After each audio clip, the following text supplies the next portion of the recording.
Hello, welcome to Water Sign Philippines. So, reading po ito for Water Sign, Cancer, Scorpio, Pisces. Take only what resonates. Bale, unfortunately, hindi ko makukuha lahat ng energy ng water sign sa mundo kasi um, hindi po ito personal reading. Okay? So, pwede ka makarelate, pwedeng hindi. Kung makaka-relate ka, pwedeng hindi 100%. And if you want to book a personal reading, Jing Tarot Trader, search mo na lang siya sa Facebook. Let's start your reading. This is for water sign. Okay. So, by the way, meron akong available na reading din. Pero astrological reading ha. At saka if you're willing to wait, marami pong naka-line up. So, kung willing ka maghintay, pwede ka magpabook sa akin. Kung gusto mo mag-inquire, Madam P, i-search mo na lang hashtag water sign Philippines sa Facebook kasi hindi mo masasearch yung pinaka name ng aming page. So, simulan na natin. Sana mag-comment ka dyan sa bagay. Sobrang na-appreciate ko yung comment. Heart, heart, heart. Smileys. Malaking bagay yun sa akin. Ayan, simulan na po natin. Water sign. By the way, nilatag ko na lahat ng cards dito na kailangan ko sa reading na ito. And, yan. This is the past, present, future reading for you. Love reading.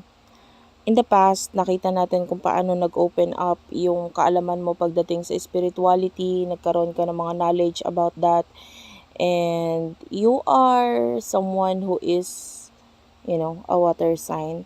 Talagang emotionally, madali kang ma-open pagdating sa mga ganyan. Kasi part of you is that malakas naman na talaga pakiramdam mo, especially sa nararamdaman or emosyon ng isang tao. Halimbawa, kausap mo lang yung isang tao or nakasalubong mo or kakilala mo, biglang nag-hi sa'yo. By just being with this person, alam mo na kung ano yung emosyon niya that time na kasama mo siya or kausap mo siya. I mean, you can actually feel na tapos mas lumakas pa ngayon yung knowledge mo about this spiritual stuff nitong mga nakaraan or this past because maybe with the help or uh, you know because of this person nakakonect mo pagdating sa love. And the Knight of Coins, you are someone who is focusing on money, travel, and finances, career in the past.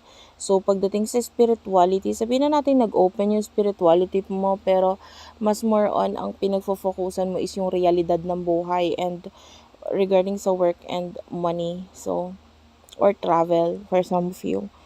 With the Seven of Swords, I feel like in the past, medyo marami kang naging obligasyon, medyo marami kang isipin na parang ang hirap-hirap. And I feel like nagkaroon ka ng pag-strive, and you want to reach something like a goal in the past. So, kaya nandun yung focus mo. Some of you, pwedeng you use the, yung sinasabi nating, yung ginamit mo yung galing or yung help ng astrology or tarot readings or, yung kaya ka nanonood ng mga YouTube videos na may kinalaman sa tarot readings is ginagamit mo na rin yung spirituality as a guide pagdating sa reality or sa mga pinagdadaanan mo sa buhay mo ngayon. So, kumbaga somehow naging helpful yung pagkaalam mo regarding dito kung paano ka bibigyan ng guidance sa buhay mo. And pagdating sa love, I feel like that is not really what you are focused on in the past. Kasi nga, more on ang focus mo is how to improve, how to, marating yung mga bagay na gusto mong marating sa buhay mo. So, nandun yung concentration mo, not necessarily sa love. And in the past, I feel like may person na nahihirapan siya mag-reach out sa'yo or nahihirapan siyang makipag-connect sa'yo. Maybe because hindi ka masyadong nakikipag-connect sa kanya or spiritually connected kayo nitong taong to. But with a Knight of Coins, yeah, you are more focused on material things. So, parang wala kang pakialam. So, parang hindi ka nagbigay ng pansin dito sa person in the past for you. Okay. So, present moment, you do have the Death card followed by the Four of Wands in reverse and the Ten of Coins, and this is the Knight of Cups, the King of Cups, the Ace of Pentacles, and the Four of Pentacles. Taurus, Virgo, Capricorn, Cancer, Scorpio, Pisces, Aries, Leo, Sagittarius, Taurus, Virgo, Capricorn energy. Yung present moment, I can see a lot of ending here. Maybe ending na may kinalaman sa money or career, or you know,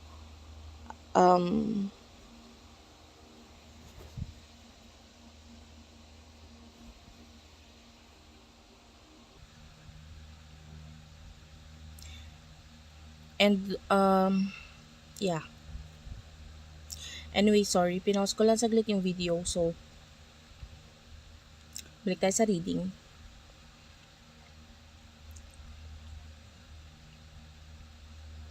Well, nakikita natin that you really do love what you are doing right now. No, pagdating sa money, finances, pwedeng unti-unti mo na nagugustuhan ko naman yung mga ginagawa mo, or hindi mo pinipressure yung sarili mo regarding sa something.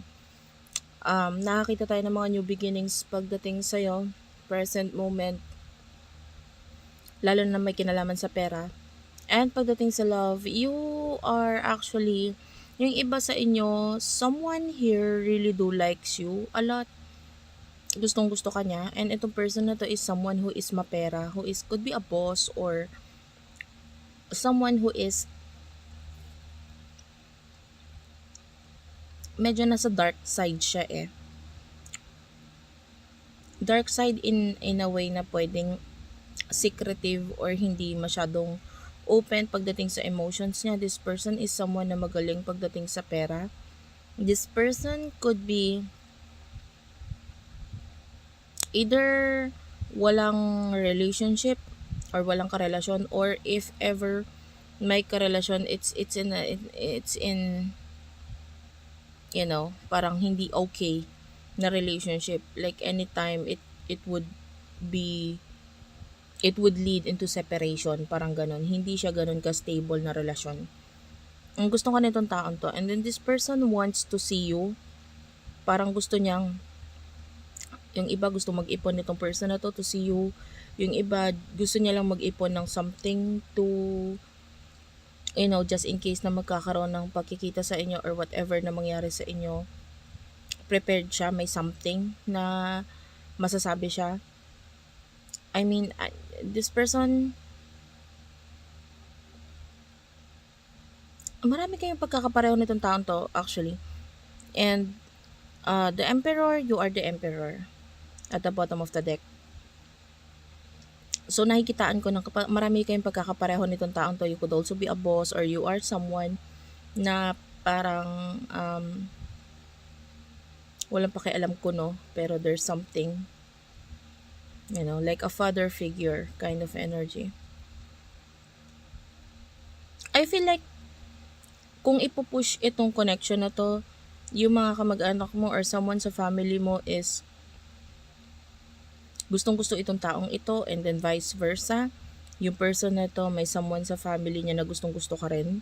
Kung ipupush ninyo yung connection, and like they are the one na magpupush na ipush yung connection ninyo into marriage kind of thing.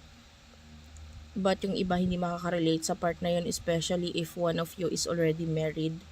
Pero kahit pa married ang isa sa inyo or both of you, it feels like kapag, no, hindi ko sinabing nangyayari na, kapag nagkaroon ng pagkakakilanlan yung pamilya mo at saka pamilya niyan, like both of them will be very supportive pagdating sa relasyon ninyo. Like walang masasabing hindi maganda para sa'yo, at wala ring masasabi yung pamilya niya na hindi maganda pagdating sa'yo or sa family mo, or vice versa. Maganda kasi pareho kayong honestly, pareho kayong mukhang pera. So you will do your best na mag-win sa life. Like pareho ninyo ipupush ang isa't isa maging successful.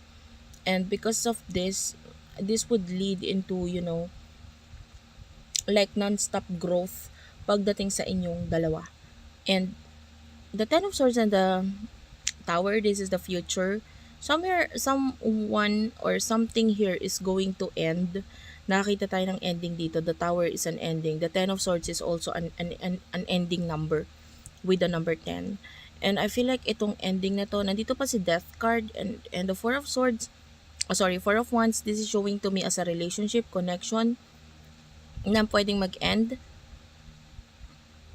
Some of you, it could be you, both of you, your connection, or yung another relationship na involved sa connection nito. Yeah. And it is because someone here is obsessed. Someone here is obsessed. Ganito yung story na nakukuha ko ha. Yung iba sa inyo, pwede mag-end yung other relationship kasi yung isa sa inyo, obsessed sa ibang tao and not the person na karelasyon nila. No? Or karelasyon mo. For example, ikaw, kung may karelasyon ka, the person na nakakonect mo, karelasyon mo, alam mo na hindi mo gusto yung person mo and you are obsessing with someone else and that would lead into a separation sa inyong dalawa kasi emotionally, hindi ka naman attached dun sa person na nakakonect mo ngayon, karelasyon mo. Kung itong person na ito nakakonect mo, which is yung kapareho mo, ganun din. There's a possibility, kung siya yung may karelasyon, there's a possibility of an ending of a relationship kasi may obsession sa ibang tao at hindi sa mismong relationship ninyo or kakonect ninyo. And I hope na-get mo yung part na yun kasi medyo magulo. But anyway, that's it for now. Thank you for watching. I love you all. Please do like and subscribe sa ating channel. Pa-support na lang din po ng page, guys. Konti pa lang yung follower ko sa page, sa Facebook page. May mga ina-upload din ako doon like more on astrology at saka mga zodiac. So if you want to know more about your zodiac sign, yan, mga memes, yan, naglalagay ako dyan. And may mga pinopost ako doon na hindi ko pinopost dito. If you want to know more about that, follow me on Facebook. Thank you for watching. I love you all and bye-bye.